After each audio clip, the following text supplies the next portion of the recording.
Over the years of running a business in the digital space, I've come to a realization that in order to successfully grow your business into a multi-million-dollar company, you have to make sure that your business model is scalable. A digital marketing agency is not just an exception. Let's just say you're a one-man show, you've been running a digital marketing agency all by yourself. You've been fulfilling every single client from start to finish, from the initial phone call to the point where the marketing campaign goes live. You would come to a point of burnout and probably want to run yourself through a glass window, but you can't afford to do that because who else is going to fulfill your clients?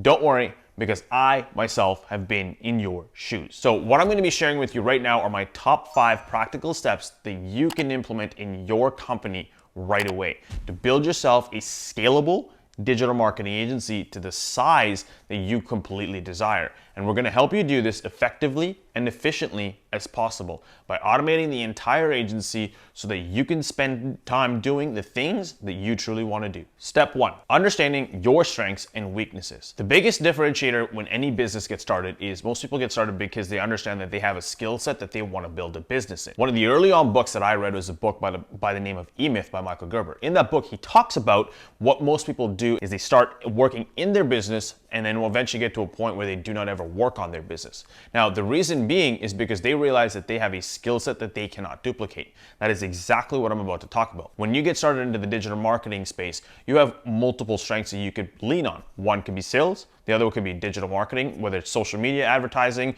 whether it's just posting on social media, whether it's writing copy or building funnels. One of the things that I did early on was when I was a one-man show from selling to closing to fulfilling the deal is I realized that I truly enjoyed the sales process more than I did the delivery. But I understood the concepts of building out a digital marketing agency, and that is what we eventually did. Step number 2, start focusing on your strengths and start delegating your weaknesses. Now, there's multiple ways that we can get around doing this. From 1 is partners, 2 is VAs, 3 is building an internal team, 4 is just completely outsourcing to people that have actual built white label services. Now, when you first start looking at what you want to do, the one thing that I would probably suggest you do that did phenomenally well for me is sit down on a piece of paper and write down the middle.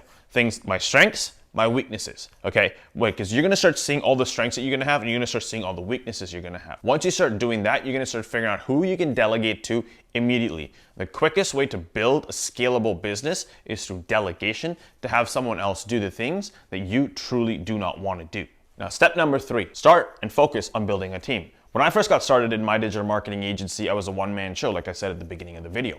From that point in time, I did the exact same thing. I did the drawbacks and benefits and what my weaknesses were and what my strengths were on a piece of paper. So at that point in time, I started to search for media buyers that I could hire and eventually got to a point where I just partnered with someone. I brought someone on that had a really good skill set and I said, hey, here's 50% of the company. Let's go build this thing and kind of scale it. Once we did that, it was a two-man show. So it went from me and my business partner, Matt, at the time. Then I was selling all the deals, onboarding the clients. Matt was taking them, fulfilling them, and communicating. Eventually, it got to a point where we started building a team on the media buying side, on the operations side, and we started to focus on things internally. Throughout the entire process, we also started to do things externally by using things like virtual assistants. Now, both of them have got drawbacks, and both of them have got benefits. Internally, obviously, you're going to pay a lot more because you've got to be paying, whatever city or country that you're living in, your salaries, employee benefits, etc. But when you go internationally, the drawbacks, some of the advantages are costs are cheaper, but the drawbacks to that come into the perspective of you don't know what they're actually doing. You can use tools like Time Doctor to help track that. Some of the traits that I usually look for when hiring, whether it's, even if it's internal or external VAs, is I want to be able to have someone that can be what I call full stack. Now, a lot of times if we hire someone that's a media buyer or an account manager,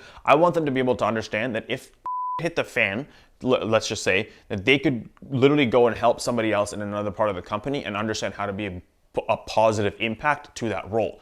A lot of the times, most people, when you hire internally in a team, they just hire for one role and one role only. Now, granted, there are certain things that you can have them there for. However, for any crucial, specific building, company-related roles that are going to make a big difference in your bottom line revenue, make sure you're hiring someone that is a full stack person, someone that can understand whether it's communicating with clients, whether it's media buying, whether it's account managing, or they can do one of 3 minimum required things in your day-to-day company. Now, once we got to a point where we built a pretty solid, sustainable in-house team, because we knew that we wanted to build an in-house agency, we eventually started to figure out using systems and processes that would help scale the team, which is going to be step number 4, establish yourself a quality workflow.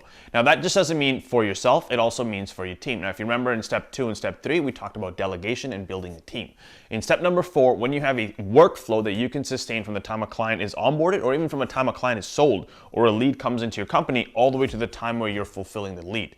There's multiple things that you can do. Number 1 that I suggest is focus on specifically if you're building a digital marketing agency, is focus on communication internally and externally. So internally with your team, making sure that you understand where every single person within your team is. Externally, understanding somebody that can communicate, whether it's yourself or an account manager, an assistant that can communicate with your clients, giving them updates on where the campaign is. It doesn't matter if it's live, it doesn't matter if you've just got started. Just remember one thing, when someone hires you for something, is because they're relying on you for your expertise. All they want a lot of the times is open and honest communication. If you screw up, communicate. That is part of your workflow. There's tools that you can use inside of your company on a day-to-day basis, from project management systems like Asana, Notion, Trello, etc. A lot of these are free, some of them are paid. Do a little bit of research on what you like to do. Internally in our company, we use Asana and Notion, and as well for communication, we use tools like Slack. Outside of that, once we start working into a workflow environment, we make sure that our team every single morning, Monday to Friday, does a 10 to 30 minute stand-up call where all we do is we jump on a phone call, on a Zoom call with the entire team. When you get to a point whether it's 1 person, 2 people, 3 people, or 30 people from different parts of the world, is jump on and answer 4 simple things. What did you work on yesterday? What are you working on today? What are the things that are currently blocking you? And what are the issues or fires that you could see coming up in your company? Doing that every single day will help your team, help you stay accountable to what you need to focus on and how to stay accountable on your day-to-day, daily priorities and day-to-day tasks. Step number 5, optimize your systems. Now we've gone through the entire top 4 things that I would suggest you implement immediately. Once you get to a point where you've got a big enough team, or even if it's a one-man show and you're building a system using things like I mentioned earlier, like Asana or Notion, is get to a point where you're continually optimizing your systems. You're gonna start to notice, especially once you start to duplicate yourself, is that things just break. And every single time things break, don't look at it as a bad thing, just look at it as how can we fix this problem and go back and optimize that situation. Every single time you do that and you continually optimize your business model, whether it's from a sales perspective, whether it's from a delivery perspective, whether it's from an internal perspective, incremental changes over time make a compounded effect that your business will literally scale just from the little optimizations of your business. Now, most people think of this as a very meta and very broad kind of things, like, oh, it's good, it's easy for you to say because you run a pretty big company.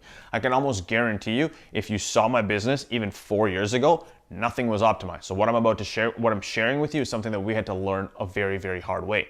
If you optimize when you're a one-man show, it's a lot easier to optimize when you're a 10-man team.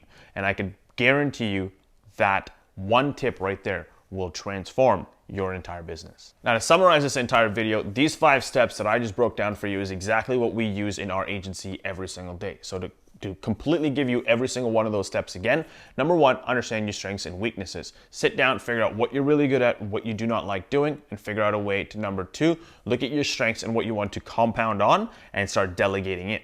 So start focusing on that, because that's exactly how you start compounding your business. Step number 3 is focus on building a team, whether, like I said earlier, from partners to VAs to outsourcing to internal team. Look at which way you want to go about it. Figure out what your true values are and why you're building this company, and focus towards that. Step number 4, establish an effective and efficient workflow using tools like I mentioned earlier, Asana, Notion, Slack, Trello, whatever you want to use, stay consistent with it. And last but not least, step number 5, which is optimizing your systems. If you follow those 5 steps all the way through and optimize your business every step of the way, I can guarantee you 12 months from now, you won't recognize the company that you just built. So hopefully you guys got a ton of value out of this video. Looking forward to sharing more content with you guys in regarding to building businesses in the digital space in today's day and age in an ever-changing environment. Now, if you got a lot of value, do me a favor for the YouTube algorithm, hit that thumbs up button.